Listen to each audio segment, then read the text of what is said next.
Hey, welcome to Minor Details. I'm Nick. And I'm James. And we're two designers in the big city. Sweating the small stuff.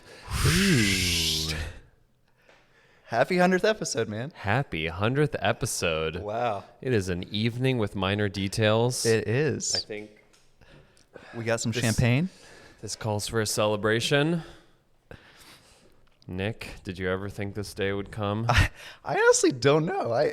I feel like, you know what they say? I think after you reach like 15 podcast episodes, then you're destined to just podcast forever. I guess so. Yeah. Let's all hear it, right. Let's see. Oh, that's nice. We don't have champagne glasses. I just have some plastic cups. That's fine. That's very future Nick. An optimistic future with Nick. Yeah. And speaking of which, you just launched your new brand and website and everything. Well, I think, the listeners know I've been working on it for a bit. I think we kind of teased it a while back. I think maybe in the We're Back episode. But yeah, it's really exciting. I think it's just been this long journey of something I've been obviously wanting to do, and I have been doing it. I have been creating furniture and lighting and licensing it out, especially under this kind of new studio practice with a kind of a vision and a mission. And again, just to reiterate the mission is now to design objects that embrace a delightful future. Yeah. I think it encompasses kind of all the values that I have around design.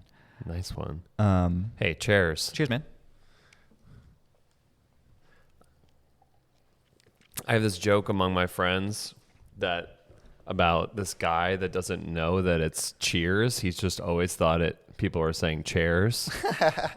Which I feel like is very well suited for Cheers. For you and for a design podcast and for your new brand.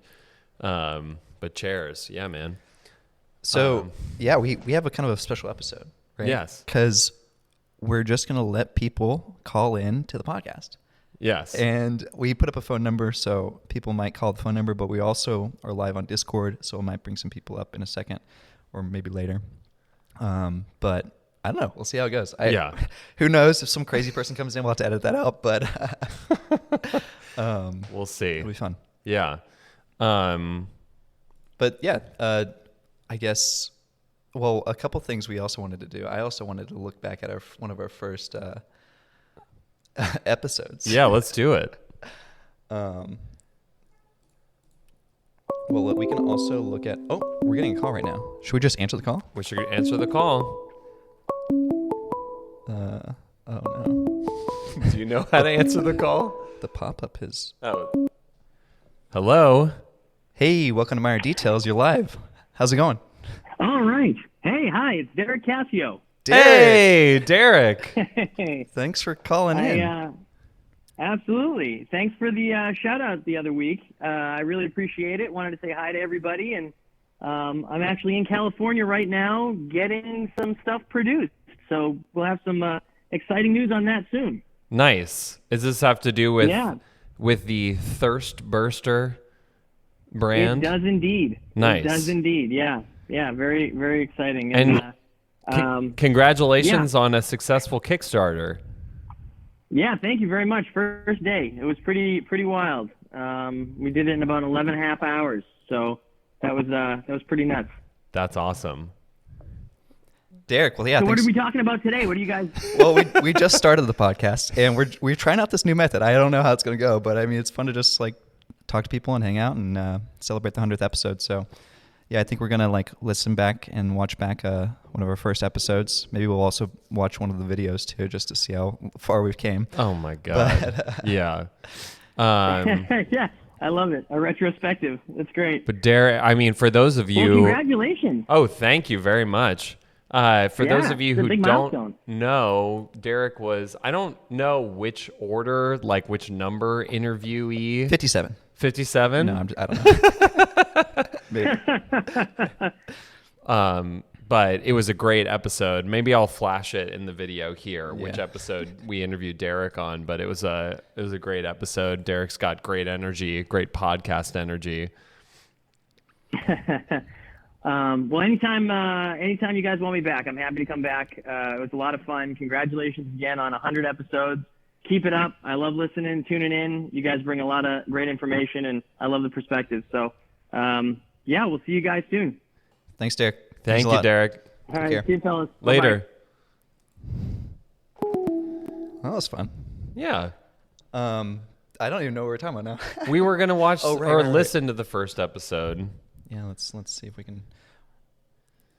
Oh, that reminds me. We rebranded Minor Details. We what? We rebranded Minor Details. Oh, yeah, we rebranded. Well, I say what because, like, I did it. Nick did it. And I'm like, huh? What? You signed off. You gave your executive sign Yeah, off. I mean, I've been out of commission for the last 2 weeks, so I'm not even paying attention to things that are going on in the real world. But, yeah. Yeah, I think, maybe just to talk about the rebrand right quick. Obviously, well, I don't know if you know the story about the first brand, how I designed the first brand. I don't know that story. No. Or you don't know that. No, or the listeners don't know it. Do you know I that don't think story, Nick? I'm the only one that knows because I did it. Do you know the story of how you came up with the brand for Minor Details? Yes, I literally just took Montserrat and then put an asterisk and typed out Minor Details and then called it a day.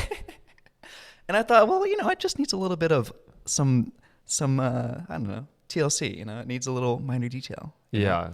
So we essentially just filleted the asterisk. That's all we did. Is it a fillet or is it a G3 Oh, curve? it's a G3, 100%. Oh I my wouldn't do God. anything less. Yeah. But I think it looks great. I like the refinement. Yeah. Just as we're refining, I mean, as we'll see from the first episode and also the first video, this has always been a process, just like any good design process. Yeah. Continuous refinement. Exactly. Less, but a little bit better. Yeah. We got a new website too. It has all the episodes in archives, so you can easily pick episodes. We got a shop, which doesn't have anything in it except for our old Minor Deals pin. We might put some stuff in there eventually. Do you Got our still own that info, sweater that the pin is on? I do, actually. Is the pin still on it? No. Oh. I don't wear that sweater. I usually wear a black sweater. Yeah. When you came to New York, you just adopted the New York uniform wholesale. Yep. Did you wear It's all also black in Texas? No. No. Well, I think all black is just easy, man. It just looks good. Just easy to wear. Yeah. All right. Slimming. Let's see here. Let's pull up this first episode. You ready for this, James? Yeah, let's do it. Welcome to Minor Details. Hey, I'm Nick. and I'm James. This is the first podcast we're doing together. It'll be interesting. For those of you who don't know, this is a design podcast. We talk about design and I don't know, whatever's on our mind. Yeah, this is probably like the 6th conversation that Nick and I have actually had together. Is it really? And That's 6? it's like going to be recorded and released to the world. Yeah, a little bit about us. My name's Nick Baker. I'm a designer. We're both designers. Thanks. We both do consulting work in New York City. Yeah, I worked in Texas designing pet toys for a while, and now I moved up to New York like 4 months ago. It's been good. Yeah, I don't know. What do you got going on, James? Yeah, I'm James Connors, aka I Draw on Receipts. I am a freelancer in New York City, living in Brooklyn. And yeah. Oh, my Instagram handle is Nick P. Baker. I had to plug it. Just always got to plug yourself. We do a lot of sketches and stuff on Instagram, so check that out if you guys are interested. Yeah, we how do we meet, James? That was a good... I don't know that we've gotten any better. I feel like we're just kind of we're at the same level that we've been at. We have better microphones. We do. We have better equipment. The conversation is still giggly, is still awkward at times. but hopefully charming. I feel like I don't try know. not to interrupt you too much. Did Sometimes. you interrupt me a lot in the Well, beginning? I feel like when I go back and edit, sometimes I'll be like, I should have just let James talk a little more. Oh, no, I feel like I feel that way. You feel like you interrupt too? I feel like I interrupt or go on like long-winded tangents that go nowhere. Yeah. Like I don't know. Sometimes I don't know how to finish, how to like tie a nice little bow on a tangent, and so I go, I don't know. I also kind of wanted to pull up the video one Oh yeah. because if you recall, we used to do the podcast in my bedroom. Oh yeah.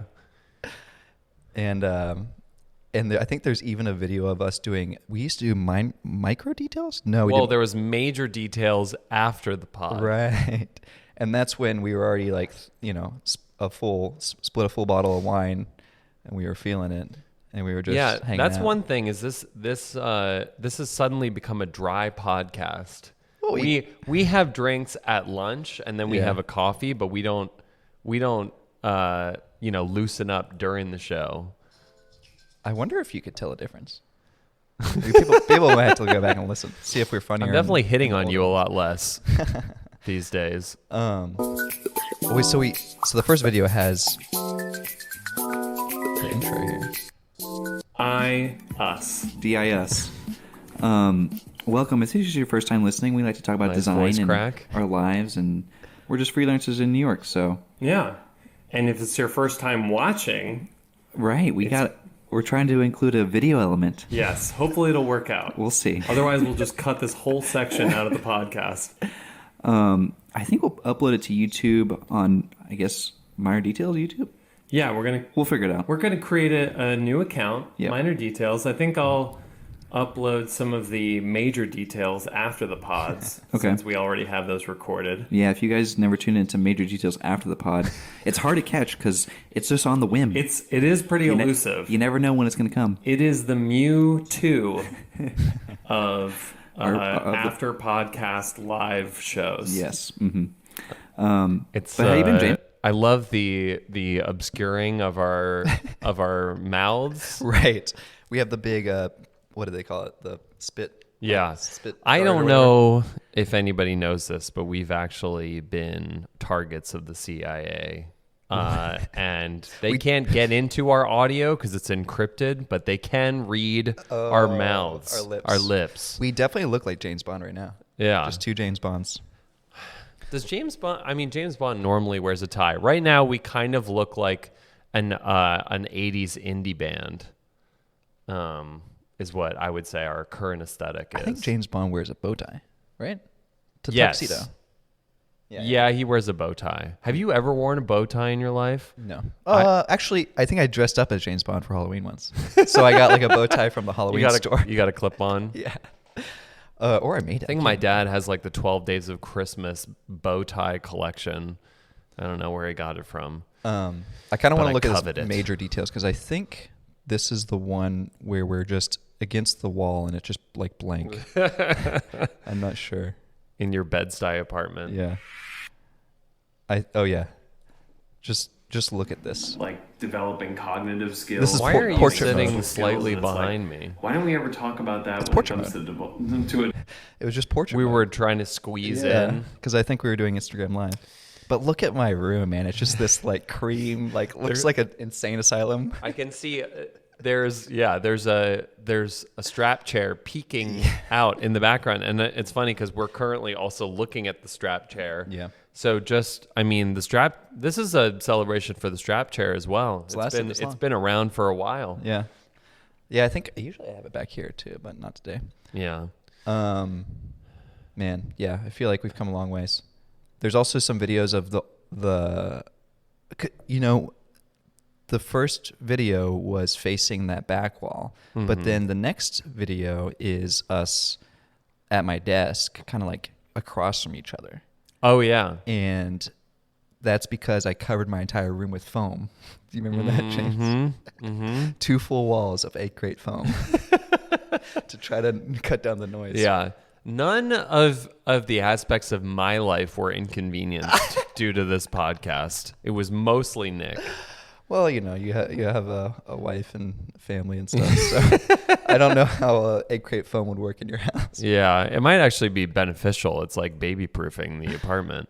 But yeah, I don't know. It's funny because like you look back through the episodes, and especially with because I know that we had issues with the audio. People were always complaining about the levels. Yeah.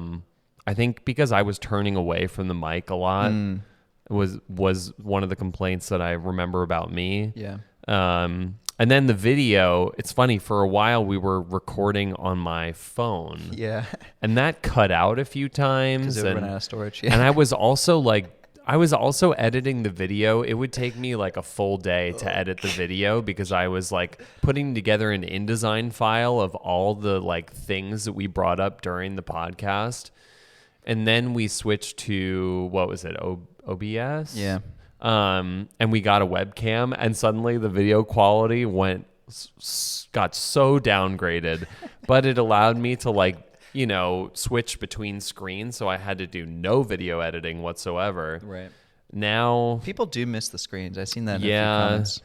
we need a producer. We need like, because, you know, when we came back to, like when I moved back to New York, right, and we brought the pod back, I was like, I don't want to be these like two guys like drinking and talking over our laptops. Like I want it to be a bit more relaxed than that. I want to just be sitting here chatting. Right. Like it's helpful. Yeah. I mean, it would be helpful if we had a producer type person who we could just be like, yeah, bring up that, or like we wouldn't even have to tell them. They could just like, we could just sit here and talk. We need a Googler. We need a live Googler. But yeah. Yeah, let's see. Should we? We have some like design news and stuff. Do you want to talk about? Let's talk about some design news and you know, we've still got an hour and 38 minutes. Yeah, so this could be a long podcast. We're going straight through. Just full 2 hours. Ease in. This could be our longest podcast, actually. What's our longest podcast? Well, yeah, I mean, I think for a lot of the interviews that we did, we ended up breaking them up. That's if true. they were like 2 hours into 1 hour episodes. It's so funny to me. Like I know that my dad, like if I send him a podcast that's longer than an hour, like he thinks that he has to sit there and like intently just listen to that and nothing else and do nothing else. And I'm like, no, the purpose of a long form podcast is that you're doing other things. Yeah, you can like you can hop into the metaverse as Nick is doing right now. Yeah, I got the Quest Pro, man. And it's pretty cool. Hit up against the edge of the metaverse, which is happens to be a microphone. The controllers aren't working. So I have some. Oh wait, here we go. What should the controllers be doing for people who are watching? Are you gonna record what you're doing in there? No. Are we gonna overlay? Oh, James, I have so many audio and video things running right now. I don't think I can handle it. Oh, okay, so now I have mixed reality on, so I can see you now. Okay, so this feels much more natural. Maybe I'll just wear this whole episode. But yeah, I got the little Quest Pro, man. I have some thoughts on it. I thought I might do a little review. Do you want to try it out? Yeah, sure. I'm about to find out how much bigger my head is. I try to loosen it up. Wait, does this have a? Yeah. Will my glasses? Yeah, it go should fit. against the. Wait, am I doing this the right way? Yeah, loosen up. I'm gonna loosen this piece up too. What do you think? Can you see? No. Can't see. Oh yeah.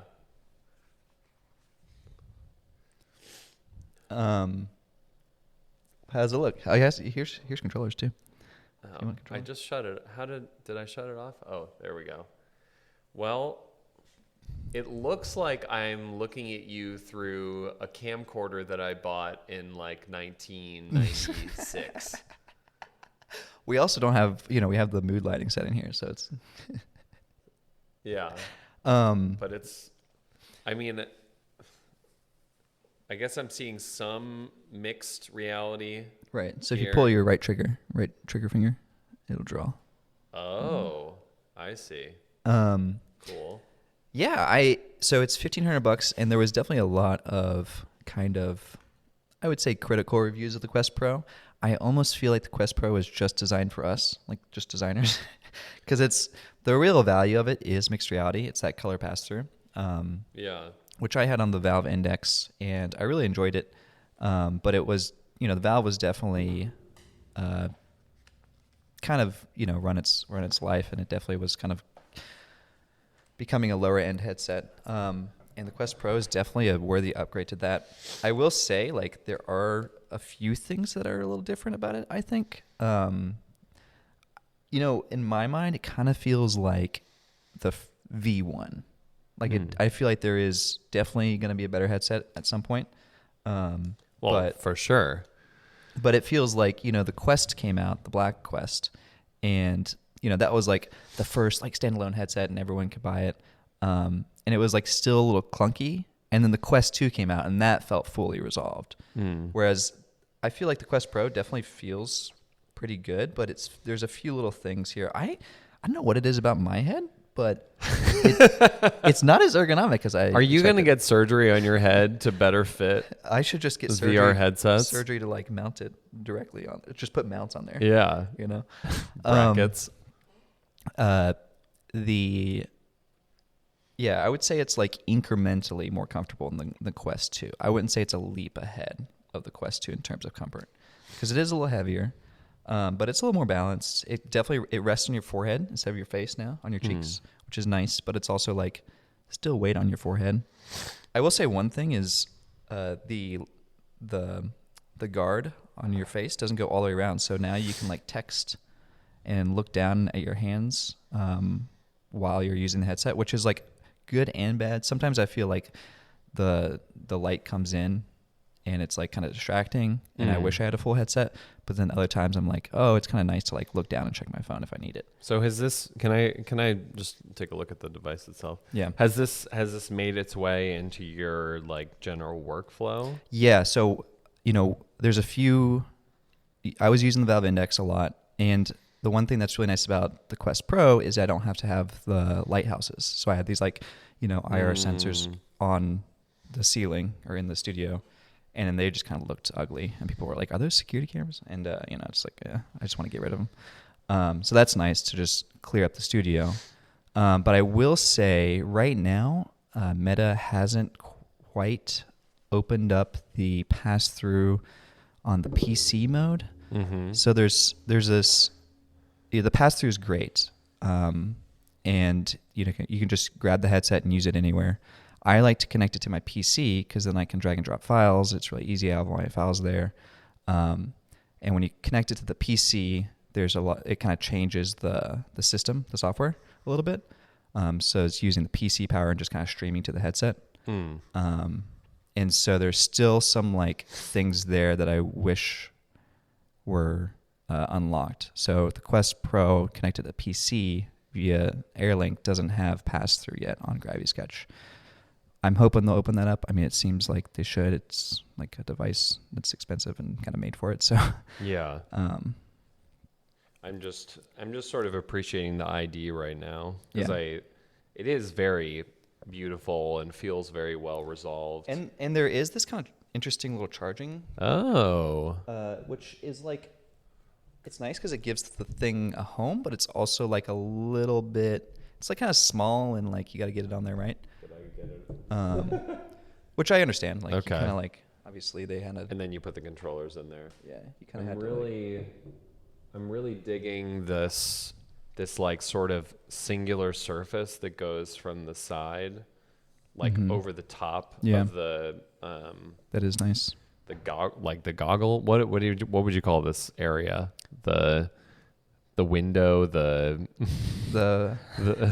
I don't know what you call that area. I mean, if these were ski goggles, these would be the goggle, right? And the armband. But there's just sort of this continuous surface from like what is essentially the armband over the top of the goggle. Yeah.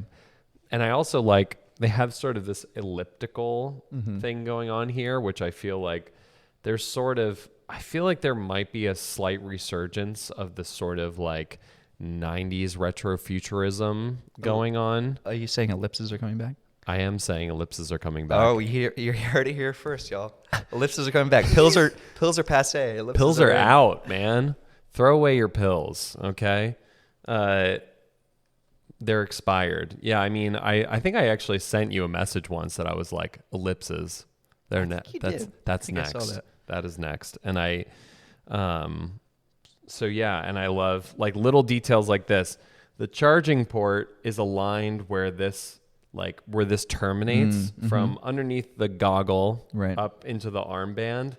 That charging port aligns right there. Yeah. Which is like, you know, And these are magnetic, which are nice. Ooh. The little like blinders on the side. oh, I'm assuming they sell a full blinder, which I might get, is probably also be magnetic. is it just a trash bag? Um, It's just a hefty trash bag that just wraps around it. put over your head. Oh my gosh.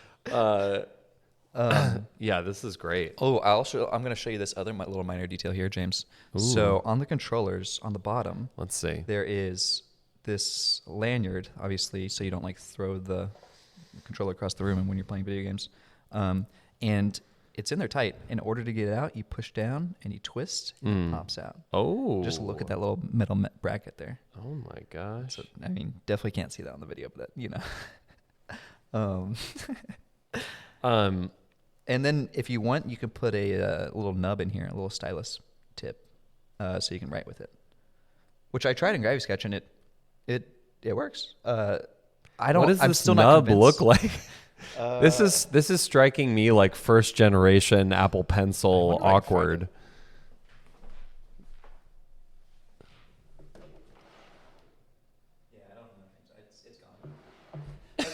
That's one thing is like they were so tiny and small. I'm like, I'm gonna lose these, and Yeah. they're definitely lost out on over there. Oh man, I like this texture on here.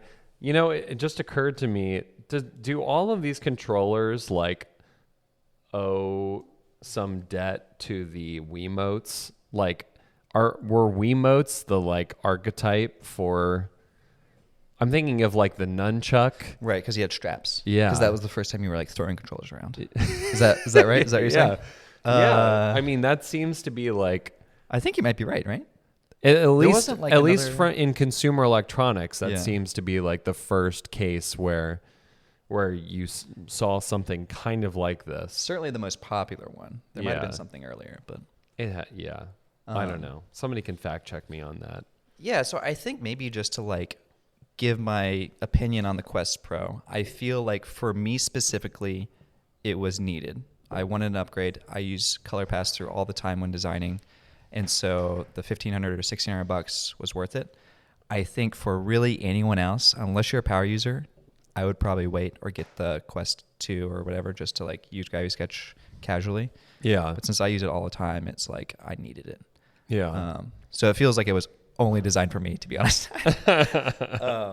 So I don't know. Hopefully that helps you all. I know a few people were asking about it, so I just wanted to put it in audio format. I think right now what we're going to do, since the review is over, I think we're going to call a special guest. Okay. Nick, can you put in that number and Yeah, not yeah. say it out loud so we don't dox Okay. dox this person? But this is a very special person in the Minor Details history.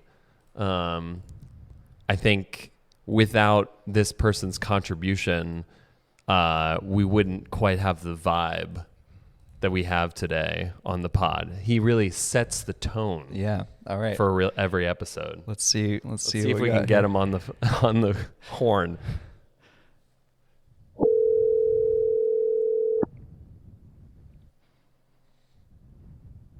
Oh, the anticipation. Hello? Hey, Mikey, it's Nick and James. You're live. Hey, how's it going? Good. So we just wanted How you guys doing? we wanted to have you on the podcast because I don't think people really know about the story behind this. So this is the one and only KYOSHY the Kid, Mikey Robbins. Yes. Yep. The story behind the intro. Yeah, I mean, I gotta say, man, it's like a pleasure. I mean, I don't think we've ever talked to you. I've never talked to I you. think we talked to him one time on like a after the pod thing. Live. I think we brought him in. Okay. but this is the Yeah. first. It's been a while. Yeah. Yeah, I remember you guys had a live on Instagram, and I believe I was in junior year of university, and I was kind of frantically trying to explain my industrial design projects to you guys. I mean, was a as good you time. do, I still do that every day at work. Right. That's the whole Yeah. job. Yeah.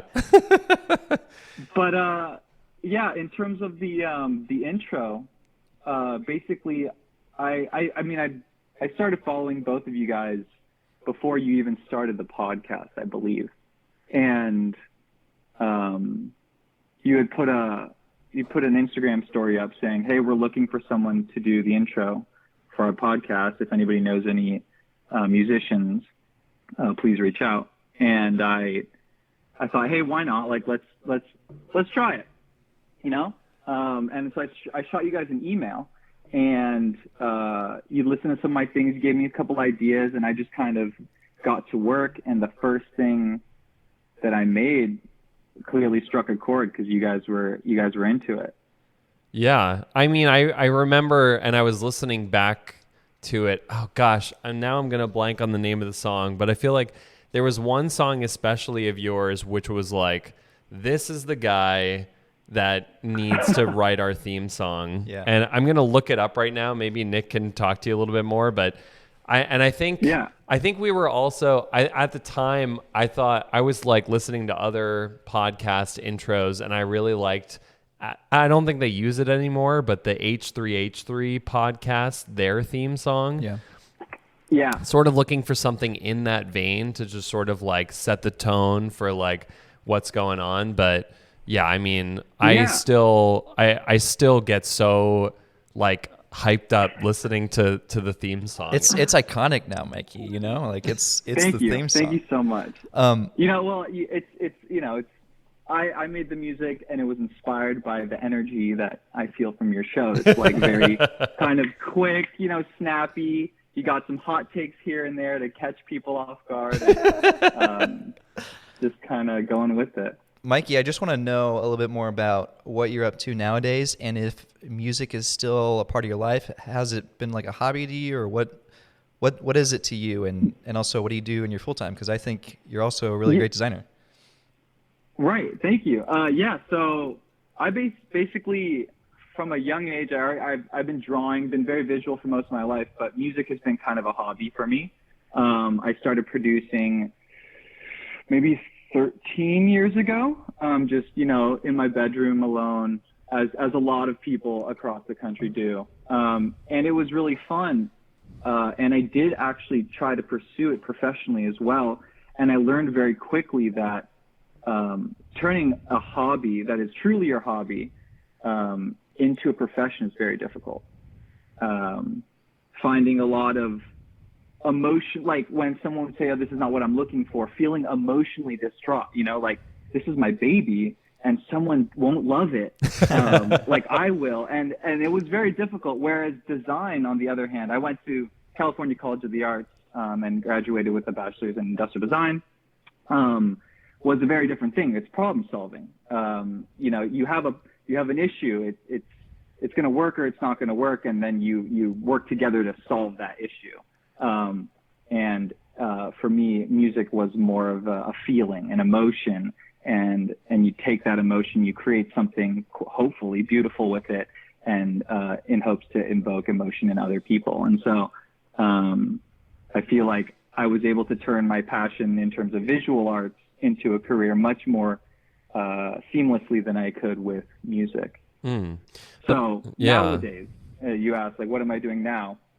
I don't really make music much. The only time I make music is if I'm jamming with my girlfriend on her Koto or just having fun, messing around with friends. But right now I am doing a couple things. I'm doing freelance footwear design, and I've just started diving into 3D motion production design. So working through Cinema 4D, doing animations, and even sometimes there I will bring in my sound design hat and kind of work on some of the sound for those videos as well. That's awesome. Yeah, I mean, sound is such a underrated part of design.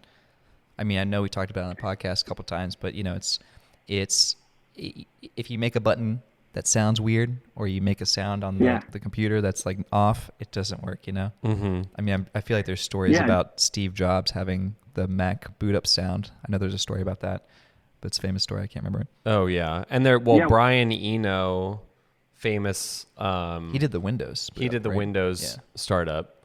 Right. Yeah, I mean, I was thinking about it, Mikey. I mean, I did some laptop music back in the college days, which I've totally abandoned at this point. Yeah. But I do feel like there was something that clicked with me when it came to like iteration, because I didn't realize that like I had been like iterating creatively with music, Right. because like the way that I would record music was just like in loops, and I would just like be trying out different stuff all the time. Because like I feel like for a lot of people, iteration is kind of a new concept when they get into design school. Interesting. Like to 100%. explore so many new ideas. Like I feel like people maybe think like, oh, I need to have a couple ideas, but to like have like 20, you know, like Hundreds. yeah. And especially when it comes to music. But I was curious, Mikey, like you say that like there was an emotional aspect to music, and maybe not as much of an emotional aspect to like, you know, the design side for you. But I feel like your designs, especially the ones that you post on Instagram, do feel very emotional. Like in terms, for sure. you know, Cool. like, do you feel like you've completely removed that emotional element, or are you just channeling it in a different way now? I think I'm definitely channeling it in a different way.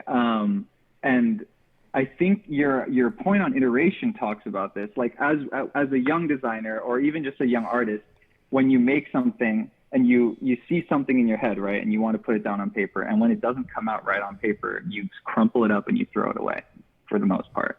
And it takes years to kind of realize that first sketch can become something so much more if you don't throw it away. And with music, it was like, when I would make a track, I'd be like, all right, this is it. I'm done. Next project. Where design is a lot more like, okay, what have I learned from this project, and how will it translate into my next project? And in terms of emotion, you can take those points that you're like, okay, that makes me feel this certain way. I like that. Let's put that aside and use that later. Whereas music for me was, maybe it's because I didn't go to school for music and I'm still in that elementary phase of quote unquote design, where I make something and I go, okay, that's done, next. Or I make something and I hate it and I go, okay, let's get rid of that. I never want to hear that ever again. Yeah. But with visual design, I've learned to kind of embrace that. Right. Well, also with music and with any like, you know, truly artistic endeavor, it's not like there's anybody, especially when you're starting out, saying, I have these criteria and I need you to execute on that. It's like you have to create your own criteria. Got to find it in your and then show that result to your friends, your family, to, you know, whoever will listen, and then like get a critique of like, like that thing that you put together based on your like emotions and like all the curating of things that you like and things that you don't, and like who you are as a person is just okay. Like maybe you should try again. Yeah. It's definitely, it can, when you put a lot of time into something and you feel a certain way about it, and then you play it for someone and they're like, yeah, that's cool. You know, it kind of crushes you sometimes, but it's the same with like a design critique, you know what I mean? And to stick it through and listen to their feedback instead of just feeling defeated is like how you gotta think about design and pushing past your limits. To the point that Nick was talking about, where sound is super important in design, I would implore you, next time you watch a trailer, watch it in mute, and then watch the same trailer with sound on, and you'll get goosebumps the second time around, because sound is just a huge part of our visual like feedback, you know. Yeah. It's really interesting. I'm really looking forward to when they get smell into those trailers. Oh man, that'll be a whole nother thing. What smell design? Yeah, in a couple of years we'll be like, turn off the smell and listen to that and watch that trailer. I mean, I can't wait for smell-o-vision. I mean, that'd be insane. I think we should also talk about the new track that you created specifically for this episode. It's the midnight Yeah. track, Midnight Minor Details. Yeah, this is an evening with minor details, and I feel like that Yes. set the exact tone. Yeah, it's a lot different. I feel like now that you guys have kind of settled into the podcast, I didn't need anything too jumpy or too loud. You kind of, I wanted to kind of feel like it had been aged a little bit, you know, like some fine wine. So I decided to go for a slower, got some guitar in there. It's a little more of an acoustic feel, and just slowing things down. And as I'd say, this one has a little bit more emotion, if you will. The first one's a lot more happy and snappy and kind of let's get going. And this one's like, no, just sit down, relax, let's have a conversation, you know? Do you play guitar, Mikey? Was that a real guitar or is that just on your computer? Yeah, that's a real guitar. I play some guitar. I play a little bass, play some keys, just kind of like mess around until something sounds good, and then I iterate on it, just like you were talking about, James. But Yeah. And it sounds like you had to dust off some of the old equipment to get to Oh man, yeah. So when I got your Instagram DM, I was like, oh crap. I look back at the emails, and that was maybe 4 years ago. And the computer that I had been using to make music 4 years ago doesn't exist anymore. So I had to go digging in some hard drives, and I still couldn't find it. So I decided, well, this is kind of an opportunity to rebuild it and make it something that it's never been. And so I took the track, I slowed it down, and I just played a bunch of different instruments over it, found some new chords that I liked, and just kind of ran with it. But it was a lot of fun. I had a blast. And it was like a couple days of like jamming.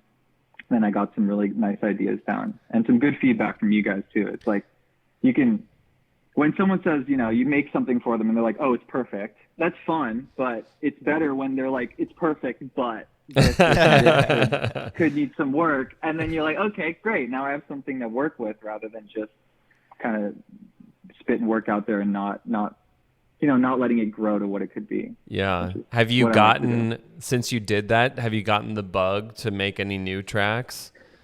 Or 100%. I set up a corner in my room to make music now. I broke the bass out. I've been jamming a little bit. It's been really fun, and I really do miss it. You know, when you get busy with work, a lot of times you forget about the hobbies that you had, and so yeah, it was actually, I want to thank you guys. It was a great opportunity to get back into making music. Yeah. Thanks, Mikey. I think the new song sounds awesome. I mean, we'll put a link to it if you guys want to listen to the full track. Thank you. But obviously we have it at the end, beginning and end. Awesome. Yeah, I'm glad you guys like it. It was a lot of fun. And thank you for your patience, Mikey. I know I messaged you that we were postponing to Monday, and then we were postponing to I appreciate your patience and your flexibility in doing this interview. No worries. I mean, I can't expect you to, get sick and then come onto the podcast calling me with a frog in your throat. So that's totally fine. And anytime, it's no problem at all. Well, we appreciate it, Mikey. It's been a pleasure talking, and thanks again for coming on the podcast. No problem. Have a great one. Great chatting with you guys. Sounds good. Congratulations on 100. Thank you. Thank you, Mikey. Take care. Later. Yeah. Have a good one. Bye-bye. KYOSHY the Kid. Oh, man, that was great. I think it might be time. Do you think it might be time to bring up some Discord people? Let's bring up some Discord people. All right. So I believe people can raise their hand. We just have the live stream going on in Discord or the stage function, so people can just raise their hand and come up and chat. We'll see if we have any people here. There's a few people listening. Raise your hand. I'm also going to tag everyone here. Letting the people know. I'm amazed that Mikey hasn't been. Sounds like he hasn't been producing music in a while, because he came back so quickly with, once I gave the request of like, hey, can you give us a new track, like a remix of the theme? Like, he came back so quickly with a new version, with like his first iteration of that. It was really cool. All right, we got to have people pop up here. I think they got to raise their hand, though. Okay, we have one request here. Tyler Anderson. Tyler, how's it going? Mr. Anderson. Can you hear me? Yeah, we can hear you. Yeah, long time listener, first time caller. Big fan. No, I don't know. I figured I'd be the first to raise my hand. But I just want to say it's been good to have you guys back and have the podcast going again. It was probably a well-needed break, but you guys breathed some life into the community, and it's great to hear the discourse. Thanks, Tyler. Yeah, what have you been up to recently? Man, these days, so still working at Enlisted. Also, I do want to just introduce Tyler. Tyler is half of Render Weekly, if for those maybe that don't know. Yes, I'm the weekly side of Render Weekly. Is that a canned joke, Tyler? Or is that an original live on the Minor Details podcast? Dude, that is the first time anyone's ever heard that. Dang, that's good. Yeah, thanks. Yeah, so I run Render Weekly with my buddy Ryan, which we're on break right now. So probably going to be on break for a little while longer, and then pick it up in the new year. Yeah, I mean, every great Instagram industrial design duo needs a break now and again. Am I right, Nick? Yeah. You know how it is. And you come back better than ever. For sure. So you're at Enlisted. You guys and I feel like you guys just finished up your like the last season of Render Weekly. Yeah, I think it was a couple months ago now. Okay, actually, I have a good question for you, Tyler, because it better be good now. Oh, it is. Where does Render Weekly stand on AI generated images? Because you guys, I did my little image and you guys reposted it, and it made us all question whether it was legal or not. Is this against the rules? So I'm curious to hear where you guys are coming in next season with AI images. So that's a great question. So Nick, for everyone who isn't aware, Nick is our only AI created featured image on Render Weekly. It was during our paperweights week, and he made like this little recycled aluminum paperweight prompt, and we weren't really sure if it was right when AI images were kind of starting to come on to social media. We hadn't seen many of them, so I wasn't sure if it was a render or if it was AI, but it was a cool design. And I think that is kind of where we stand, is if we can tell that it's AI generated, we don't feature those. If you can blur the line, and if it's a thoughtful, I think at the end of the day, it doesn't matter if you've made it with AI or if you've made it as a rendering. The important thing is that you are communicating a thoughtful design and a high fidelity. And I think some AI submissions, or a majority of AI submissions, you can kind of see that they've been created with AI, or they don't feel super thought through. But I think the paperweight was it's kind of a perfect prompt to implement it on, because the functionality the barrier of functionality is so low, right?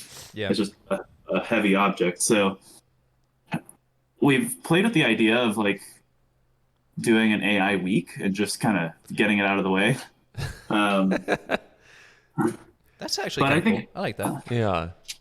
Yeah. So if you guys know anyone over at like Midjourney or Dolly where we could somehow get a sponsor, because that's the tough thing is like or in the past when we were floating the idea, it's hard for like everyone to participate without everyone having an invite.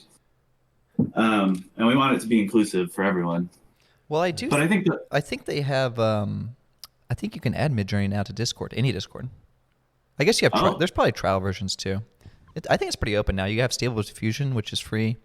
But yeah, the tools are always evolving. So next time you guys launch this thing, I'm sure there'll be something new to try. Tyler, how do you personally feel about AI design and how it does it affect your vision of how your career unfolds? Do you use it in your practice?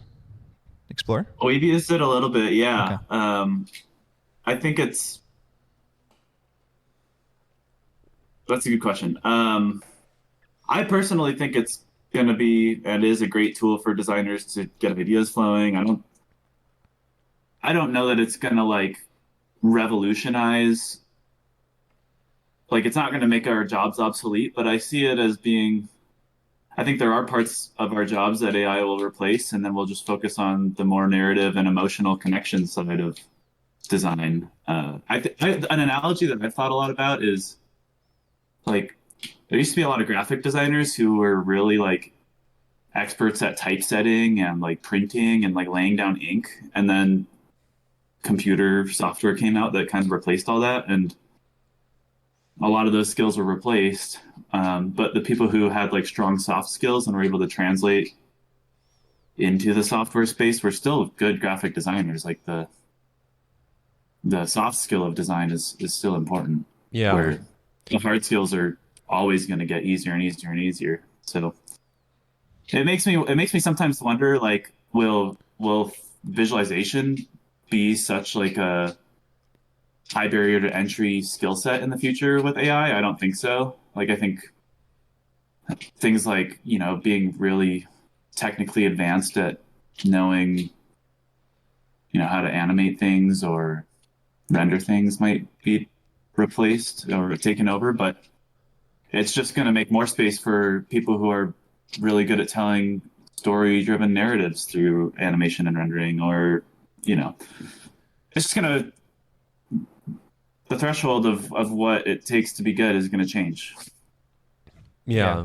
No, I think you make a lot of good points. I think you're right. Like at the end of the day, it's going to be that soft skill of design, that storytelling, the idea of understanding composition and balance and all the intuitive parts of design. Yeah. And the hard skills might change over time, fade away. Some of them will. Yeah. The thing that it makes me think is, and I've just said think a bunch of times, and I'm going to say it again. So I've been thinking yeah. What do you think that basically, like, one of the things that, star designers, design directors, whoever it is, the advantage that they have is that they are oftentimes one step removed from like the execution of something.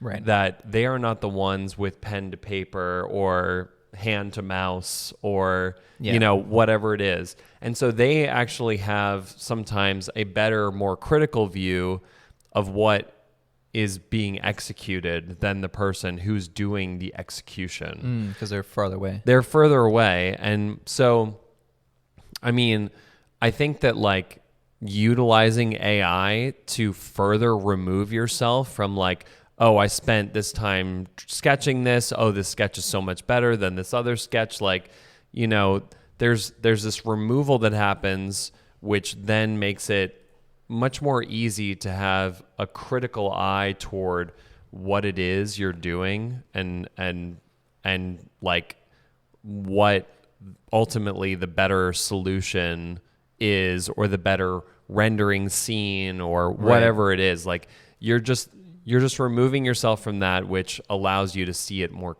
clearly in a way and more critically. Yeah. Yeah. I mean, that's kind of where I've used it a bit. It's like I think we've talked about this on the podcast, but I'll take rough renders. Like I'll have an idea, I'll render it out really rough, and then I'll upload it and get variations on it from AI, because AI will do just things that I am so close to that I wouldn't do. Right. So Interesting. I think you're right. I think there's something there. There's some connection there. Yeah. Yeah, I love that point, James. I won't stay on too much longer, but I think there's such an attachment that comes out of spending time creating something that almost the longer you spend in the making process, the more attached you become, and it can be difficult at the end of that making process to like objectively look at your work because you've spent so much time and so many hours finessing whatever it is, whether it's a model or a render. Yeah. That the less we can spend making and the more time we can spend critically thinking and testing, the better. And dreaming. Yes. Dreaming Nick just gave me the vision. most seductive stare after saying dreaming. Oh, yeah, just dreaming about, the cool things you can make. Tyler, well, I appreciate you hopping up here and chatting with us. It's great to chat. And Absolutely. Yeah. Thanks for having me on. Awesome. All right. I think we'll pull up another person here. I also had to figure out how to put Tyler back down in the crowd here. Thanks, Tyler. Oh, there he goes. Okay. Yeah. Would another brave soul like to come up to the stage, to the virtual stage? Oh, okay. We got Sevilla. All right. Hey, welcome to Minor Details. Welcome, Sevilla. We have, I think your mic it looks kind of muted. See if you can connect in here. Also, if anyone else wants to hop up, I think if you just request now, we can always pull you up whenever we're ready. So, some technical difficulties here, it looks like. Hey, that's just par for the course on a live call-in episode. Do we have any more champagne left? Yeah. And the rain is coming down. It's a rainy day in New York, but that's perfect for an evening with Minor Details as we sit here by the proverbial fire. All right. Oh, there was some things happening here. So it looks like Sevilla is doing something with the mic.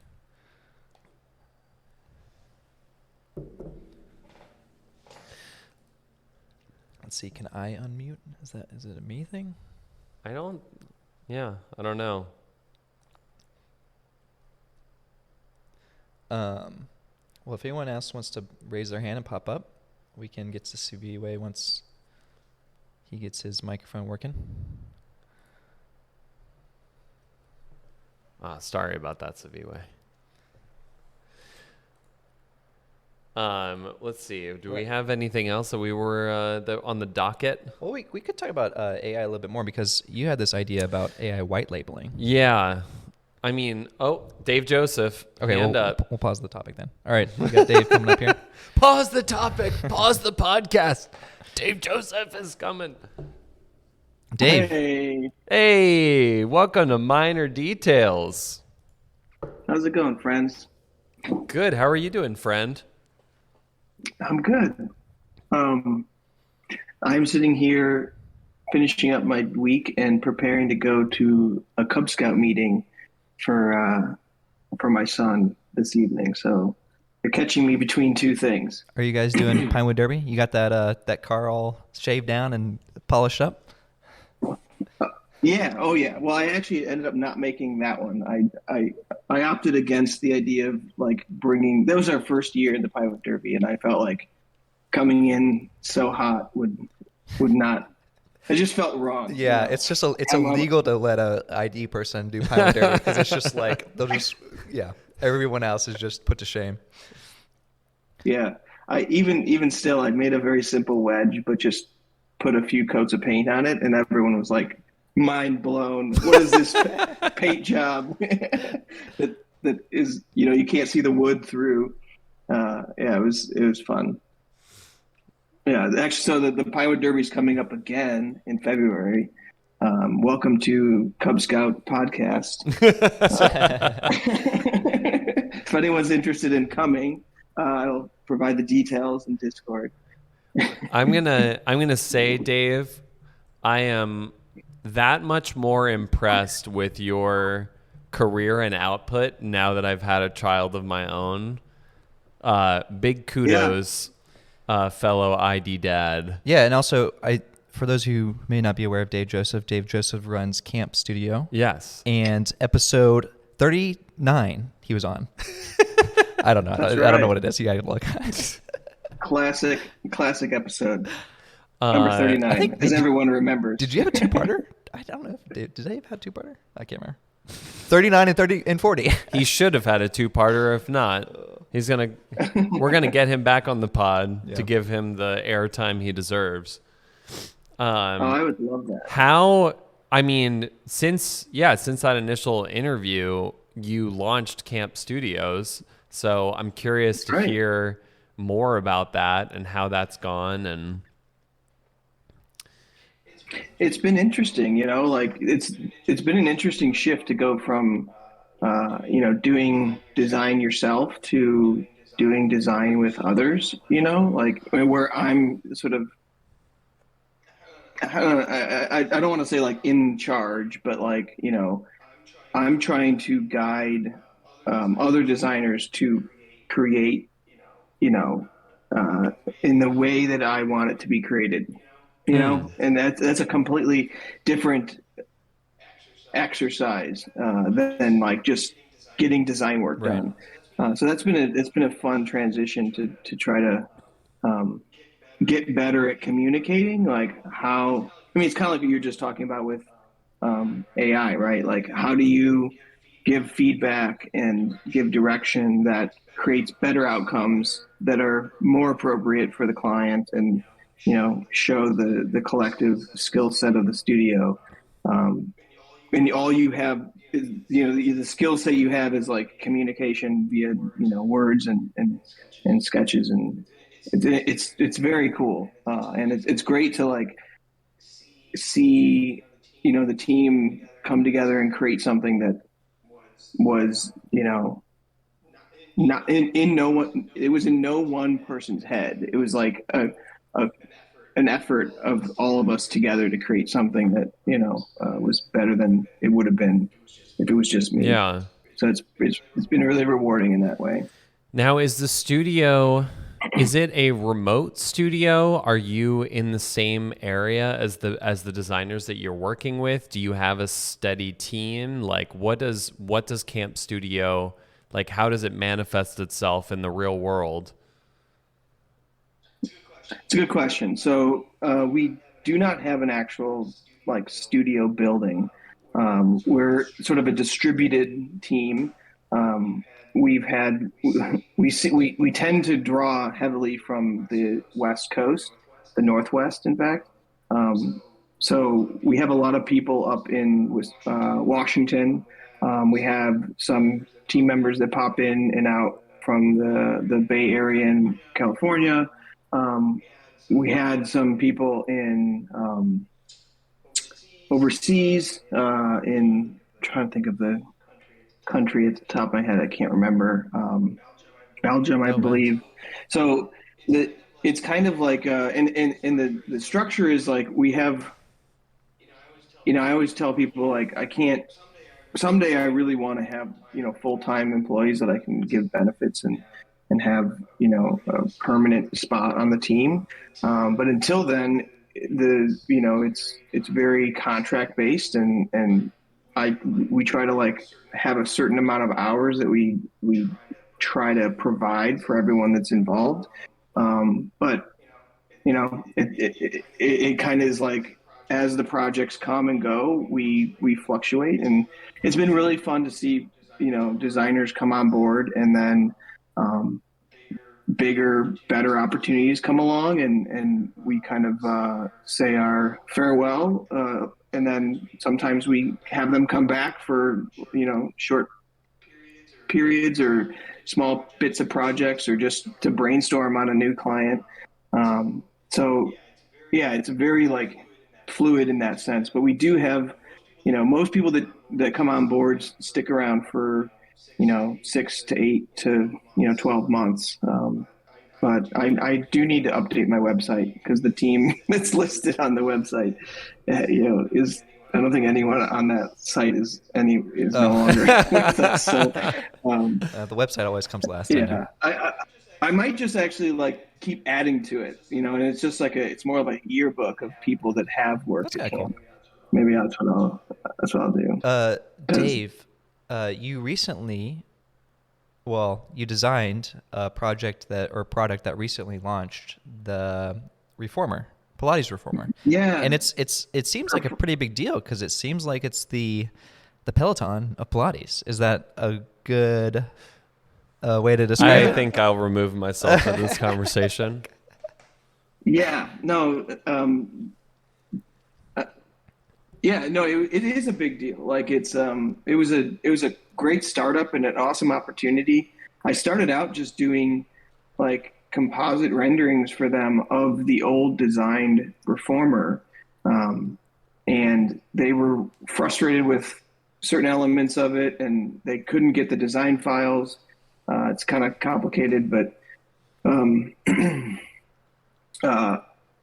the opportunity arose for me to sort of revamp the design, and I had built a relationship with the founders of Frame, and Melissa and Lee. They're a married couple. They're super dynamic, amazing people, and a lot of the success that the brand is having is really based on the energy that they bring to the table. And so I got to redesign the Reformer, and it's basically it's been with the manufacturer for the last few months, where they're sort of refining the design for manufacturability. And that whole thing has been interesting because like I'm used to housewares and consumer electronics, which is one way of manufacturing. But like a big run for a fitness equipment is like, 1,000 units is like a huge run. And it's all kind of like, it's built on an assembly line, but it's, built more like a car than the type of products that I'm used to building, which are, way simpler, I guess. Yeah. So yeah, they're going to be starting production in a couple weeks and then shipping products in like January to the first, to the people that, pre-ordered. So it's a super exciting time. And the other interesting thing that I kind of is boggling my mind is they have a display on the Reformer that has, and this is like a year and a half ago, they're like, yeah, it's going to have like classes and, and I was like, yeah, sure it is, like, of course. But yeah, then sure, like to actually see the behind the scenes of them, like being in the studios with, instructors on the Reformer, like filming the classes, it's pretty cool to see the amount of like work that goes into creating something that has all that digital and physical side to it. That's awesome, Dave. I mean, it seems like a big project and must be exciting to have Camp's name on that. Yeah, definitely. I'm very excited to have one of the Reformers because I don't know if I was new to the whole idea of Pilates, but man, it is like the hardest type of exercise to do, I think. Yeah. I've never done it. Yeah, me either. Well, okay, so I have one more quick question, Dave, and then maybe we'll let some other people come up. On the episode that we recorded with you, you talked a little bit about your startup, Ovi, and I'm just curious if there's any updates on that. Like, is there a projected release date yet, or like, where do we leave off? And just you don't have to go too far into it, but just to update the listeners. Yeah, I will update. So we spent the last year and a half working with a container manufacturer here in the U.S. And I can't say too much about it, but that project was essentially canceled about a few months ago due to the company sort of downsizing their efforts in the digital space. So as much as that seemed like it was a difficult blow at the time, but we kind of turned it into an opportunity. So keep your eyes out.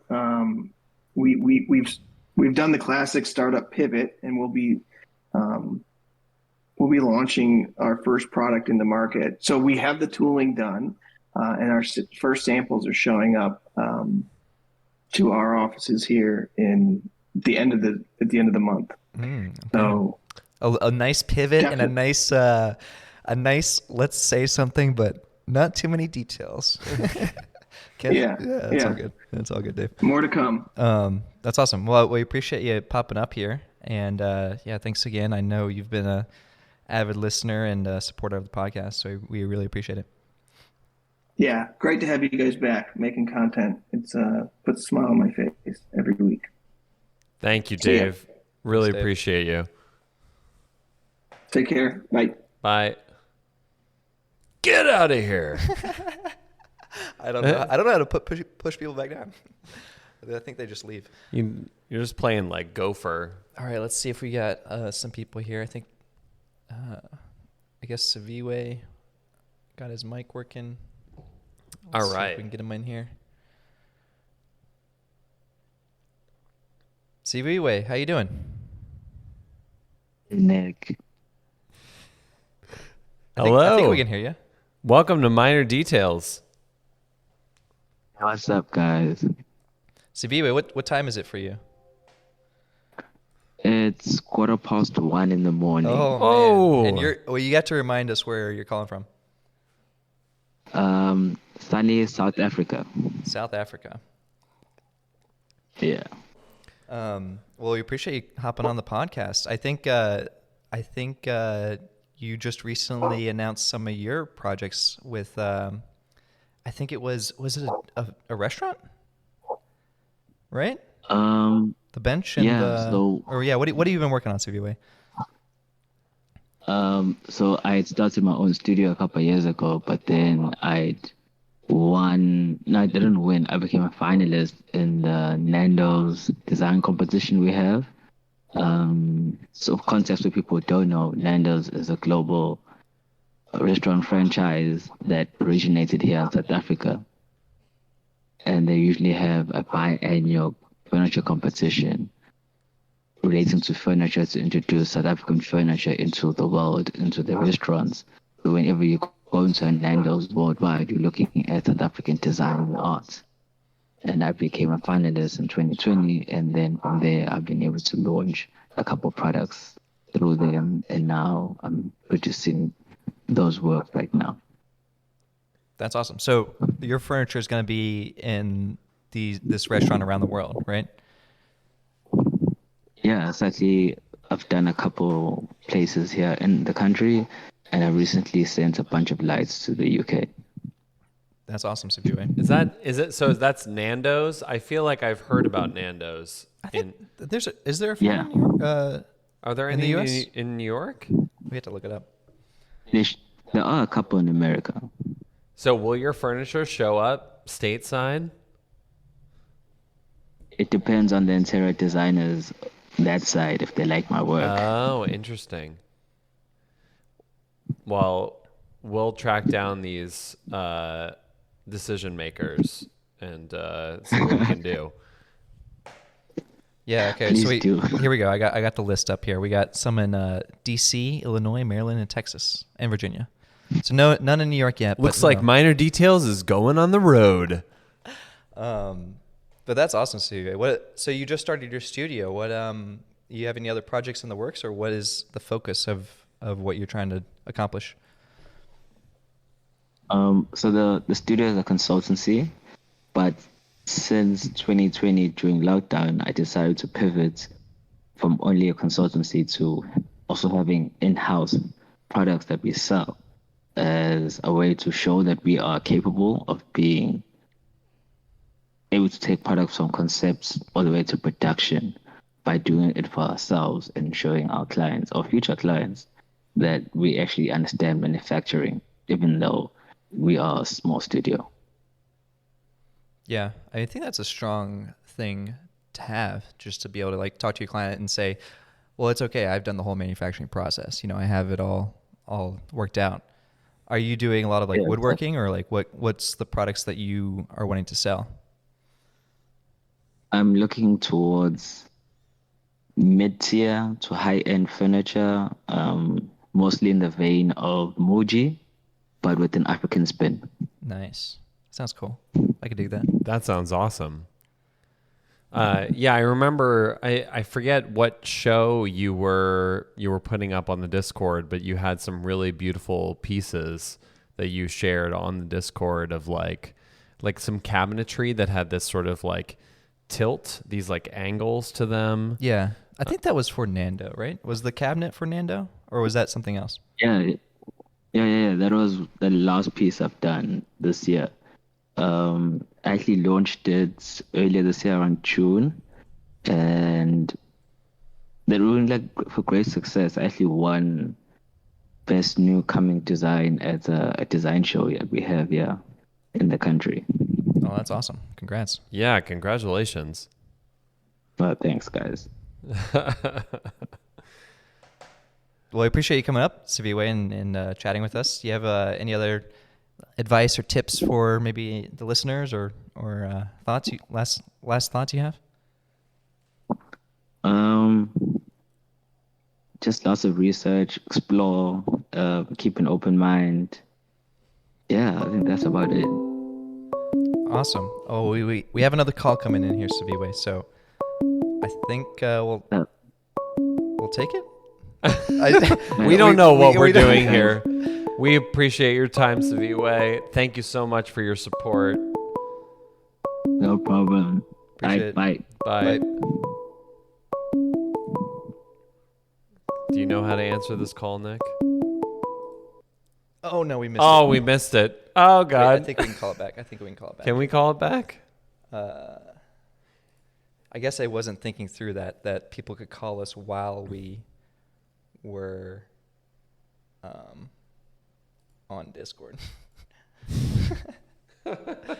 Oh, I was actually way thinking like about that. Oh my gosh. Okay. Nick, I can't believe we just split a champagne bottle between us. I haven't drank like alcohol in like 2 weeks. Are you feeling it? I'm feeling it. We're doing a marathon of a podcast right now. We are. Well, they might have left a voicemail. Okay. Well, wait, so we can't call them back? We can call them back. The call is coming from inside the house. We can call them back. It just says, oh, wait, here we go. They did leave a voicemail here. Let's see if we can call them back. All right, calling. No clue who this is. Could be a prank caller.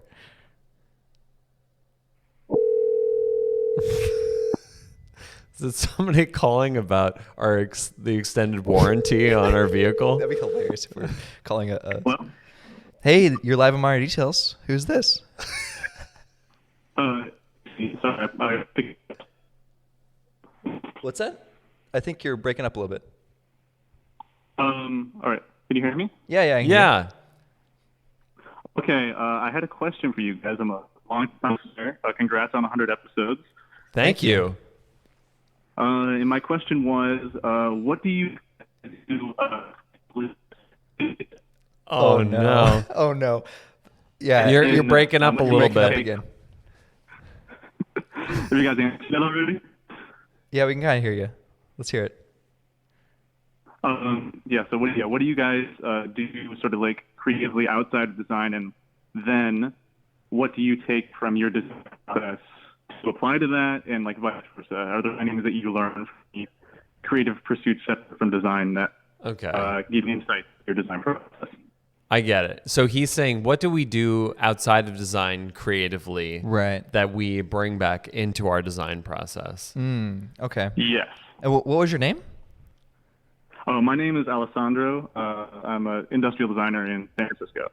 Alessandro. Awesome. Thank you for calling in. Yeah. Big fan of the pod. Thank you. Nick, do you do anything creatively see. outside of design? Let's see. Yeah, this is a bad question for me because I just design all the time. I'm sorry. No. I mean, I actually had somebody ask me this question recently. Yeah. And I will say that I've given up some of my creative pursuits outside of design just to focus on, obviously like I'm married, I have a kid, and this is not to be like, oh, they're taking up all my time, I can't do what I really love. Yeah. But it's just like I guess like I've focused on my career, but I would say if I had any sort of hobby, Yeah. it's just like an interest in music and pop culture. Yeah. Like, and in a very like, I mean, I am just very curious about current day pop culture and also just music and like, I don't know. I'm always trying to enrich my knowledge of music. I think music, I think music is like the most democratic art form and like the most relevant art form in our current time. Yeah. In the modern era. Like I feel like that and comedy are sort of like the two like purest and most democratic art forms, because I think like when you think about the other arts like fine arts or whatever, I don't think that people really are connecting in the way that they are connecting to music and comedy. Right. And so like that's where sort of my interest is. I'm not really necessarily doing anything creatively within those fields. Right. Other than cracking a dad joke at work every now and again. But yeah, I mean, so that's like, I'm just sort of like endlessly fascinated by those art forms. I see. Well, if you're going to be fascinated by music and comedy, then I will be fascinated by memes. Oh, yeah. I'm a meme boy. This is what I find so interesting about our relationship in particular, because I feel like the meme of Nick is that you're like a cultural Luddite. Like you don't know anything about pop culture. No. However, I know about memes. You are deep in the meme world, which I feel like I don't really have as much of a grasp on. And so actually you're like more immersed in like current pop culture than I am. Yeah. In a way. Well, it's a different pop culture. I think there's just different like areas, Yeah. Yeah, I don't know. I mean, I think, I guess my interest outside of that is like, I do enjoy like a lot of science and like engineering YouTube videos, right? I feel like that always can flow into design as well. Like if it's like, I think recently I was like looking at Fresnel lenses and like thinking about like optical stacks and things like that and how you could translate that into, like a product like glassware. I've always had some sort of idea around that, or drinkware. But yeah, I don't know. I mean, I should do more. I don't know. I guess I should do more like things outside of design. But I just love design so much. But I'm curious, caller, what you do outside of design that feeds into your design work, and how does it feed into it? The one creative that I have that's like separate from design is music. I'm an interest in music and playing music. I'm actually like taking a break from like a little jam session right now to call you guys. I like release, and I kind of take a more analytical approach making it. I think now after design school and like working, there's like much more of a like strict process to how I want to create it. It kind of follows like a minimal sort of Bruno design process, because I love like the minimal ambient music, and I think it gives me like, a little bit in design work too, to kind of like go emotionally with what can feel right, and have like vocabulary to say to describe like sort of those more creative feelings that are like less analytical about our job. That's awesome. It's Alessandro, right? Yeah, Alessandro, you can call me Alex. You guys are pals. Well, Alex, we appreciate you calling in, and we won't keep you much longer. I think you were cutting out a little bit there, but we appreciate the call and the question, and thanks for listening. All right, no problem. All right, see you guys. Take care. Bye. Bye. Nice. Yeah, music. That's a good question. Good question that makes me look terrible. What? Because you don't have any hobbies? Well, no, I mean, I guess I have some hobbies. Well, I kind of felt like there was a certain point after I left school where I was still like not very comfortable with where I was at skill-wise as a designer. And so I just felt like I need to just focus on my career for a bit here. And so like, yeah, I had this music making hobby in college, but I sort of like abandoned it once I moved to New York City and started pursuing my career in design because I felt like I needed to give it like most of my attention. And like, you know, I think that those hobbies, I don't know, Dave Joseph can probably speak to this or not, like may resurface later on in life. Like once the kids grow up and, you know, ship them off to college, then you get into the dad rock band and, you know, you're playing out of the garage. And I know what our hobby is, James. Podcasting. Oh, come on. That's a hobby, right? It is. I mean, I will say that like now that we've gotten back into the swing of things, I've like tried to be better about documenting like the little ideas that I have throughout the day. Yeah. Cause like a lot of times, you know, before the podcast or when we were on break, I would just kind of like think about those things and then let them go. But it's nice now that we're doing the podcast again that I'm like, oh, I need to remember that so I can discuss that with Nick, you know, on the podcast. Cause that's where you really get to the meat of something. Right. The nitty gritty. Yeah. I will say, I think another few of my hobbies are like, you know, I've been trying to like work out a little bit more, and I also enjoy tennis and ping pong. And you know, don't laugh at my hobbies. Where are you playing tennis and ping pong? Well, first of all, this is half a ping pong table. Did you know that? I think I saw on your stories. Okay. Yeah, so the table we're podcasting at right now, I built. And it's half of a ping pong table. I actually built all the desks and tables in the studio are built based off the dimensions of ping pong, because I wanted to have a ping pong table in the studio. A ping pong table. Okay, listen to this. Are you telling me right now that the ping pong table is the perfect shape? Yes. Let me tell you. Let me tell you. Okay, so the dimensions of a ping pong table is... It's not the egg, folks. It's the ping pong table. Is 9 foot by 5 foot. And is that golden ratio? I don't know. But to make that, it's hard to make, because if you want to buy a piece of plywood from Home Depot, plywood comes in 4x8 sheets, right? So you could try to make half, right? You can make a 4 by 5 for one side and a 4 by 5 for the other. But that only gives you a 5 by 8. Doesn't give you that extra 9, and you need that 9, right? So I bought like expensive birch plywood that comes in 5 by 5 from Europe, and then I based my computer desks.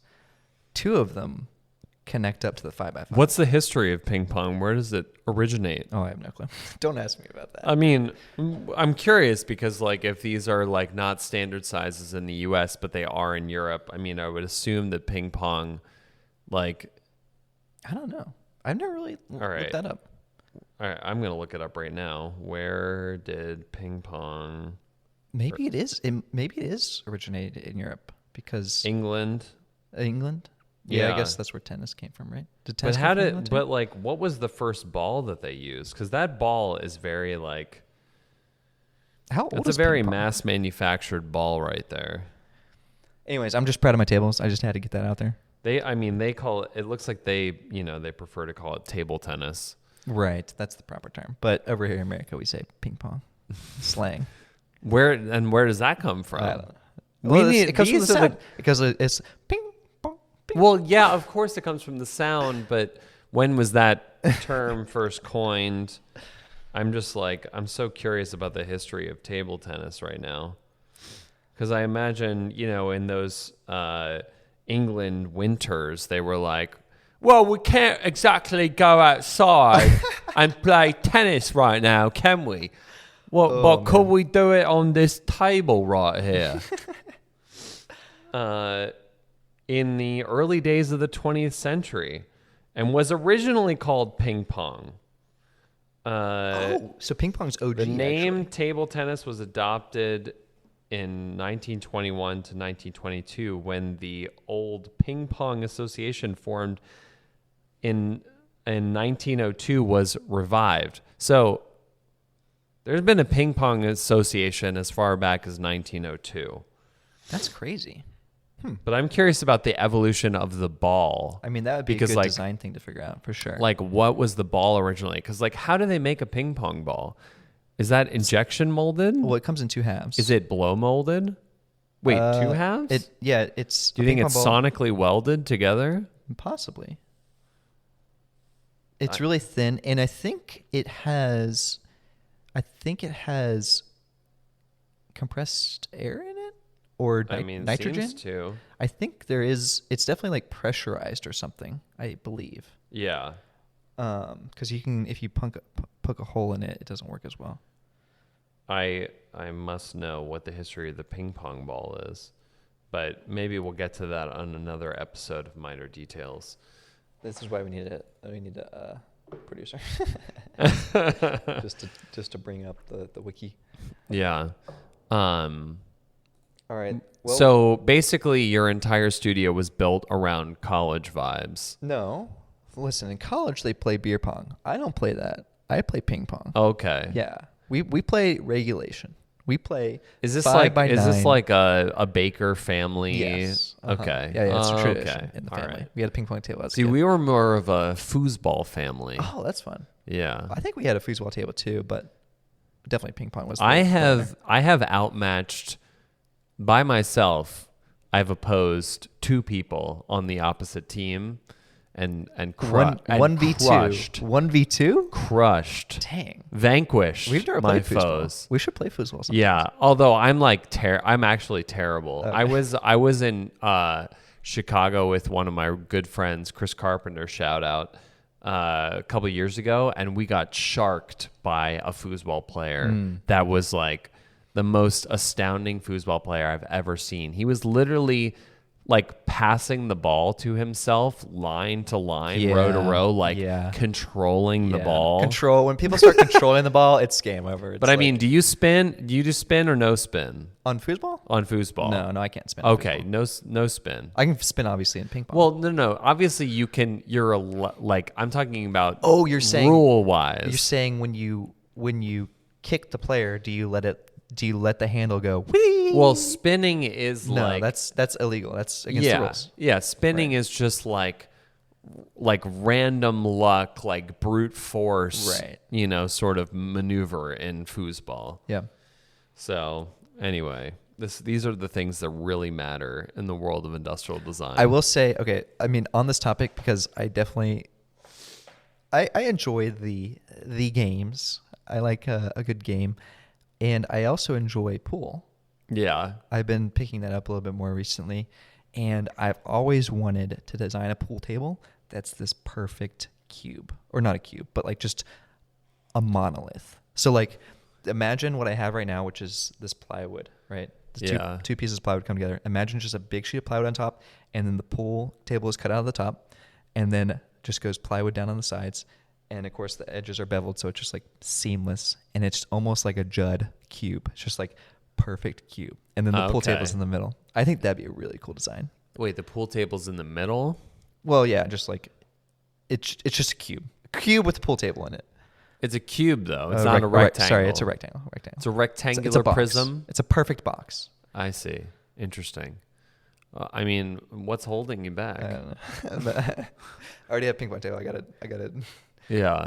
choose one or the other. There's not enough space. Should we bring somebody else up? Yeah, if anyone wants to raise their hand, we can bring you up. And if not, we can talk about another topic. Go back to our AI white labeling topic that we teased. Well, I guess I should just get into it. This was another. I mean, this is. I feel like this is going to be our podcast from now on. Is like, and since last week, I had another thought on AI. But more recently, my thought on AI was that, there's a lot of companies out there, whether people realize it or not, and I think designers are probably more in tune with whether this is the case or not. But companies that white label, now this is a term that basically means everybody, well, not everybody, but a lot of people have been on Alibaba. There are factories out there, and these factories manufacture goods that any brand, if they were to choose, they could put their logo on these products that these companies make and then sell those products as branded products. Yeah, I feel like it happens a lot in watches. I feel like there's a lot of white label watches. This, if you go on if you go into YouTube and start looking down the drop shipping, rabbit hole, because people are always like, oh, you can make so much money drop shipping. Yeah, they'll talk a lot about that. But yeah, it's it's a lot of Amazon. Yeah, you could do it with a pen. Yeah. You could basically whatever you print your name on. But there's companies that are making much bigger products that you might not even know. I think during the Lucas Lappy episode of our podcast, we talked about the stroller that they did for Lalo, and they used some parts of a stroller that the factory was already making, and then they brought in textiles and things there was a mixture of sort of white labeling with new elements, new designed elements. And so the broader point that I was trying to make with AI is that there's this concern that AI will take our jobs because people outside of design will be able to generate imagery and ideas without ever needing a designer, and then be able to produce those ideas. And so you're saying that's kind of the equivalent of white labeling? That is the equivalent of white labeling, because that's where the designer is necessary as the curator. Because I'm sure that there are companies out there that are white labeling that are doing it far better than others, because there's somebody at the top who's curating an aesthetic, whether it's the logo and the logo application, the colors that they're using, whatever it is to create a cohesive brand story or brand language, brand color palette. And so that's where I'm AI can replace some things, but it can't replace sort of the aesthetic eye and vision. The point of view that's necessary to create a cohesive brand story. I mean, this is kind of goes back to this idea that I was thinking about, where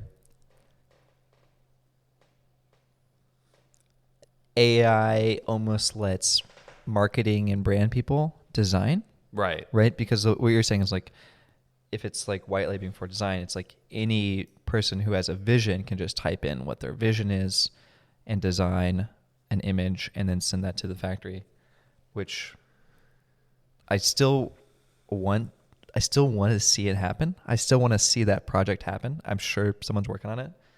I thought you were working on it. Yeah, James, you know how it goes.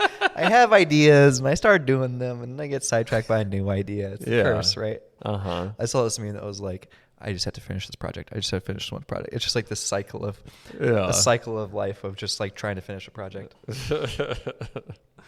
don't know. I think that's an interesting thought. I definitely think I'm interested to see how that manifests and see if we will get to that point where there's just going to be marketing people or business people that are just churning out AI and sending to factories and picking out stuff. Yeah. Yeah, let's see what else we have on the oh, I had one little news update just to kind of I guess tie into the Quest Pro.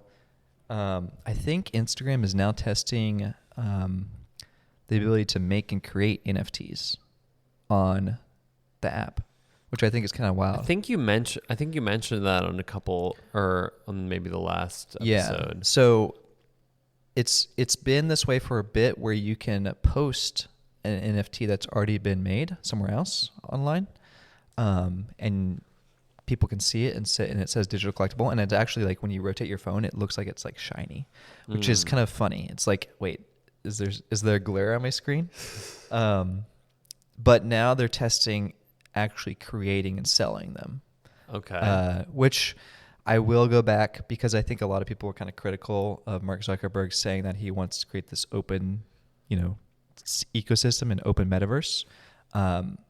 Implementing NFTs into the platform, being able to create them, is an open system, right? That's the whole way the whole thing works. So I don't know. I thought that was an interesting update. I haven't tried it yet. I think they're still testing it. I'm sure I'll get access at some point. I obviously have my own strong opinions on how to create Ethereum contracts and all that stuff. So it'll be interesting to dig into the details of like, what code are they actually implementing here? Oh. Because it's all public, right? Yeah. That's the whole thing. It's like you could read the code if you want and see if they're doing anything wrong. I don't know. I thought that was a little good update. All right, let's see. Let's see if there's anyone else. Would any brave soul care to raise their hand within the Minor Details chat? We have a few new listeners popping in and out. Yeah. KYOSHY the Kid brought up hot takes. Oh, somebody raised their hand. Oh boy. Okay, we have Plutonium Cube. Okay, we'll see what Plutonium has to say here. Sounds radioactive. All right, Plutonium, how's it going? Looks like your mic's muted. Holy crap! I cannot believe I am on Minor Details. I'm trembling. Welcome. Because I'm an industrial design student, and like about a year ago, someone recommended to me, "Hey, check out this podcast called Minor Details." I was like, "Wow, people actually talk about industrial design." This awesome. Is amazing. And then I just lurked on the Discord server for like a year, and I watched like one or two episodes, and now I'm here because I'm like, wow, I can't pass up the opportunity to talk to industrial design people. So I guess my question, is a bit of a silly one, but your podcast is named Minor Details, so I am kind of wondering, what is the most minor of details that made a disproportionately big impact in either like a product that you've used or a product that you've designed? Okay, I got a good one. Oh man, you're quick on that. Which I do believe, I think I might have talked about this on the podcast, but I'm going to tell it again because it's a good story. My first job out of school, working for the pet company, I designed this cat. They called it the space station. It was essentially like this big bowl. It looked like a bowl. Yeah. And it had this little ball that ran around the bottom of it, and then had like a scratch pad in it. Just like some cat toy. And, I had like put it into SolidWorks. I had all the curves, how I liked it. And being fresh out of school, I didn't quite understand the idea of having variable wall thickness is bad, right? Like you want to have uniform wall thickness because it cools uniformly. And if it doesn't cool uniformly, things warp. It was just injection molded plastic. And so I had this huge fillet on this cat toy, and it had, just this huge chunk of plastic that wasn't uniform at all. And I just remember saying to like the engineer, like, hey, can you just look at this and make sure this is okay? And I think he was a sourcing manager. I don't think he was an engineer. I was like, can you send this to the engineer over in the factory in China? And he's like, yeah, don't worry, we'll get it. We'll figure it out. Of course, it just got made. It just got made just like that, right? The whole thing warped, and then it hit the Amazon reviews, and people were like, oh, the ball gets loose every time the cat plays with it. Goes under the couch, and I can't find it anymore. So it got a lot of bad reviews. But we eventually fixed it. We essentially just added more plastic where the part was warping. So Yeah. so that was like a bad minor detail that affected the whole product. Yeah. Interesting. I'm like struggling to think about, I mean, I think I might have told the story previously on the podcast, but there was this KitchenAid self-leveling measuring spoon thing that I did at Lifetime Brands. Yeah. And I, for whatever reason, I had to add some labeling to it. So like, 1 teaspoon and like however many milliliters or whatever. And for some reason, I had to manually like put in the decimal points. Yeah. I think there was something going on that I don't know. And so we get the first sample back, and I am looking at the spoons. I'm trying to like inspect the sample to see like, okay, what does the factory need to improve here? Like what's off, what's wrong? We're checking all the dimensions, everything. And I noticed that one of the decimal points that I manually placed is like justified all the way and it's almost being absorbed into the number next to it. Oh no. It's not central between the two numbers that it should be. Totally my fault. Okay, so it was in your design file. It was in, it was 100% in the design file. And that design file was very complicated. And so like, it was just one of those things that I just totally like, and I was the one who did the production drawings and everything. Like Lifetime Brands, like we had a few engineers on staff, but they were advisory. Right. And so I was like, well, this is my first major product launch, and I've totally... Wait, so it shipped like that? No. Oh, okay, you fixed so I pointed it out in the inspection and sent it back. Like, my manager was like, I don't know, they might fix it, they might not. Right. They fixed it. Nice. Like, it was fixed, so it did not end up getting shipped that way. There was no reason for them to fix it. Was it necessarily? Was it embossed or debossed? Debossed. So that's even harder to fix. Yeah. So I don't know how they fixed it. Like, I can't imagine them cutting a totally new tool to like fix this one little spot, which Maybe is it's where like a little plug or something. They put in. Yeah, I don't know. Which is where I was like, well, maybe they just like put a single tiny weld bead there, after shaving the other piece off. But like, I couldn't believe that they actually fixed it. I was sure that like that was just going to be like on my record, on my permanent industrial designer record, as like you messed up. Well, this was idiot. Wait, was this your first product? First product. And that was my first product too. Yeah. Oh man. Yeah. That's first product. The details sometimes go astray. Oh yeah, totally. Okay, wait. I have one more because I want to do one that's a good one. Okay. I think I'm proud of the knob on the treadmill. Okay, yeah. Because I did the Peloton treadmill knob.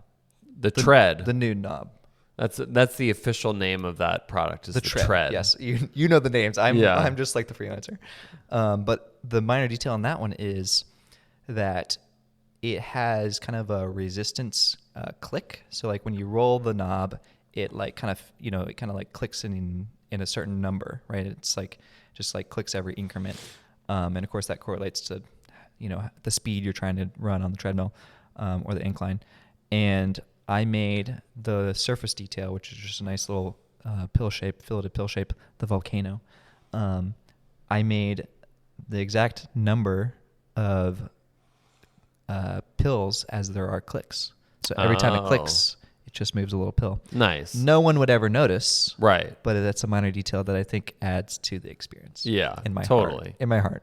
There's no reviews about it, but in my heart that adds to the experience. And I guess in the theme of Peloton products, I guess my favorite minor detail is probably, since what I'm working on at Peloton has not been released yet, the Peloton product that I'm most proud of are the dumbbells, and the minor detail of the dumbbell itself looking like a tufted pillow, which is very abstracted. It's not obvious. It's not like sort of, in your face, but it's just, it's subtle and I hope right now all the Peloton products, or a lot of them, are on Amazon, and right now that those dumbbells have 5-star reviews. Amazing. Like many. I was very awesome. happy to see that, because I'm very proud of that product. Well, I appreciate the question, Plutonium.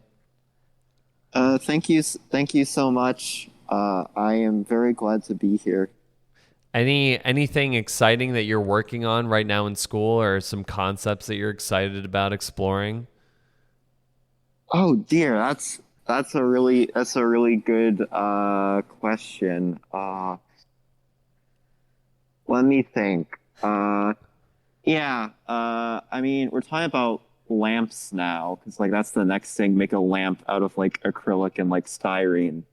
One thing I came up with this design the other day that I'm really excited about, where I was just thinking about the iMac G4 Cube, because I just love how that's like suspended in like acrylic and stuff like that. Yeah. And I basically was like, well, what if there was just an amorphous blob in there? I'm like, dang, that's like really cool. I kind of want to do that. I might post that. The little sketch that I made in like the Discord. I also another thing I'm excited about is because it's a Friday night, the purchase of a substantial amount of alcohol being rubbing alcohol to refill my Copic markers, of course. Because I mean, you can't be an industrial designer without the Copic markers. You just implode. You just disintegrate instantly. So I need to minimize myself through buying really expensive markers and then refilling them the cheapest way possible. That's good. Yeah, I got to keep those markers refilled with a lot of alcohol. So, well, we appreciate you popping up here, Plutonium, and good luck on your school and schooling. And appreciate you listening and having a good question. Looking forward to seeing your report card. I'm going to take a good look at that. The grades don't matter. Oh yeah, Only that's the portfolio. We should say, since we're talking to a student, one of the things that one of my professors said, which alleviated a lot of stress for me, and actually ended up making like I feel like I got better grades afterward. He was like, don't worry about pleasing us, basically like, and don't worry about your grades. Worry about your portfolio. That's good. That's the thing that you should be worried about. We might disagree with decisions that you make, but ultimately it's about your portfolio and, obviously getting hired. And so once I was stopped worrying about pleasing the professors and was just like, okay, I need to focus on just making good work for my portfolio. The grades followed, sort of thing. So yeah, I think that's some good advice for students. Definitely. Yeah, I feel like not many of my professors mentioned that, but I think it was obviously understood. But it's nice to that a professor was adamant about it. Yeah. Awesome. Yeah. Well, thanks again, Plutonium. We'll. Thank you. I think we'll. Glad to be here. Awesome. All right. Take care. We'll bring someone else up. Maybe one more. If anyone else wants to come up. Wait, this is a long podcast, James. I don't think we've done a podcast this long. We have not done a podcast this long, but that's fine. Should I? Well, yeah. I mean, obviously, the floor is open for anybody who wants to raise their hand and come up, but I was going to unleash a hot take. Yeah, what's a hot take? I was recently talking about this at work, and we were talking about bad design that's good and good design that's bad. And I was focusing on the good design that's bad part. Okay, that people think is good design. Somebody brought up Dyson, which I know that you would appreciate. Well, hang on. Good design, quote unquote, good design that's bad. I think it's good functionally, bad aesthetically. Yeah. But we don't have to. I do want to have that conversation someday. Good. Sure. But my hot take was that the Dieter Rams record player, I think, is bad. Illegal. Arrest this man. Illegal. I think it's. How dare you blaspheme? I think it's quote unquote good design that's bad. I'm sure proportionally it's all there. I'm sure that you know, it We're was ta- we're- revolutionary for the time. We're talking about We're talking about Snow White. Snow White, Yeah. the glass coffin. They say. Isn't it acrylic? Is it Yeah, glass? it's acrylic. But I guess that's why they call it Snow White. 'Cause Yeah. of the glass. I think it's hideous. Well, now you got to figure it. Now you have to explain why you think it's bad. You just think it's hideous? No. Here's what I think about Snow White. All right, what's So, I mean, obviously Dieter Rams is just like held up as this monolith of ID. Mm-hmm. I don't necessarily love everything that he's All right, done. would you go as far to say, are you about to say that Dieter Rams is mid? I think Johnny Ive, iMac 3 era or G3 era is like is better than anything Dieter Rams did. Oh my Lord.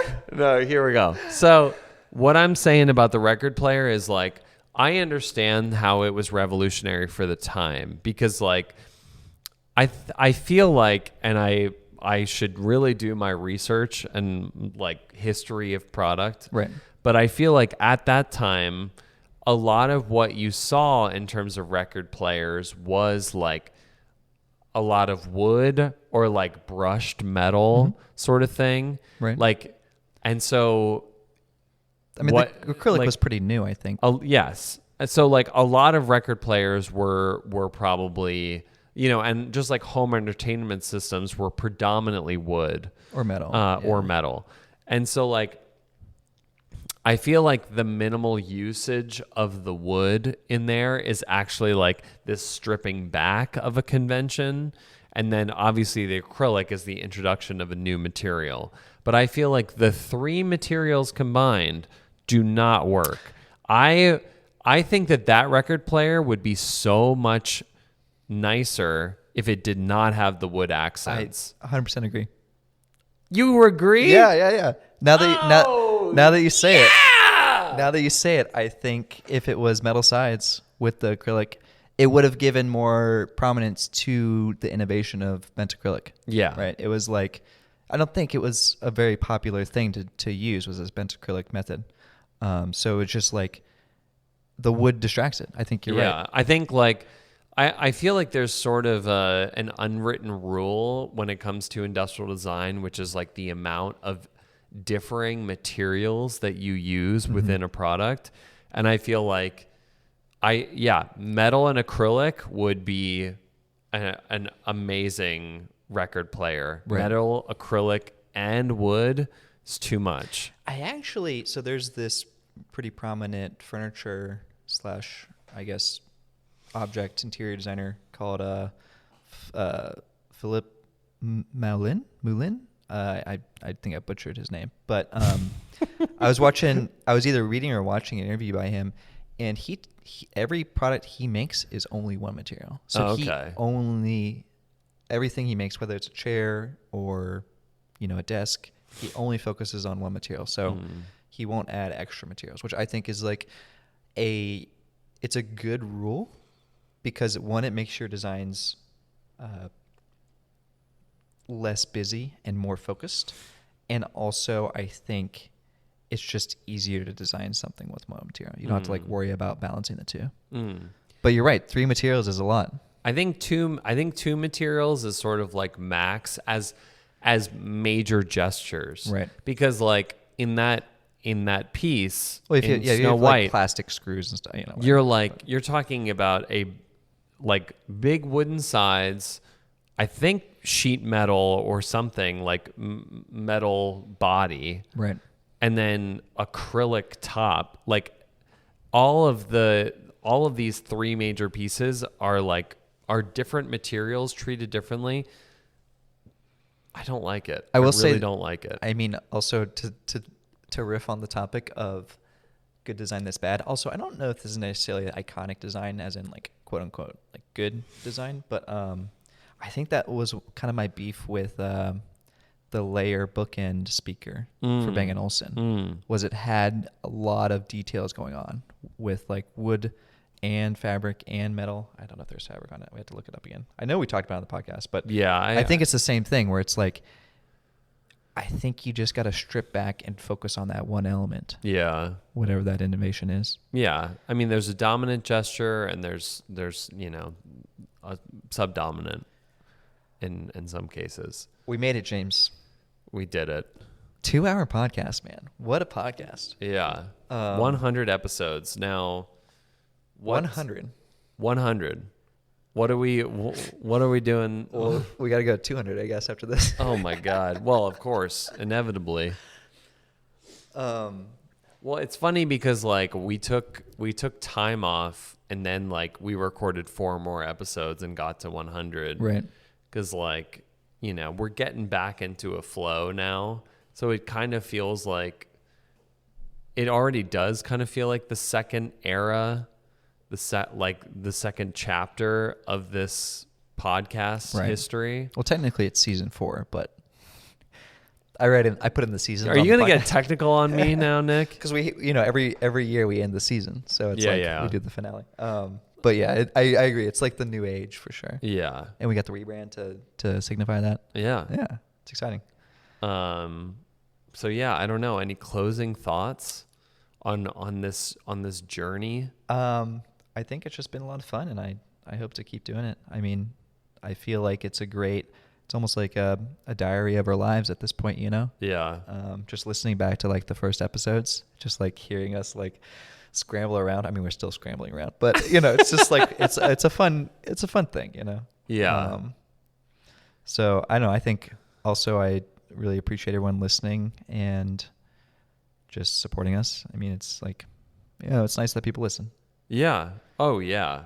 I feel like every once in a while I'll get a message that's like, hey, I listen to the podcast and I really appreciate it. So yeah, it does, like, callers like Plutonium make me wonder, if there's like how many new listeners, students, because I would imagine that especially students, because like when you get into design school, it's like this veil has been lifted where you're like, oh my gosh, there's this whole world that I had no idea about. And so like, it's nice to think that we're maybe a little part of that, like welcome to industrial design kind of thing. Welcome to industrial design. Awesome. Well, I guess we'll call it. Yeah. As always, I'm Nick. And I'm James. Peace. See you at 200.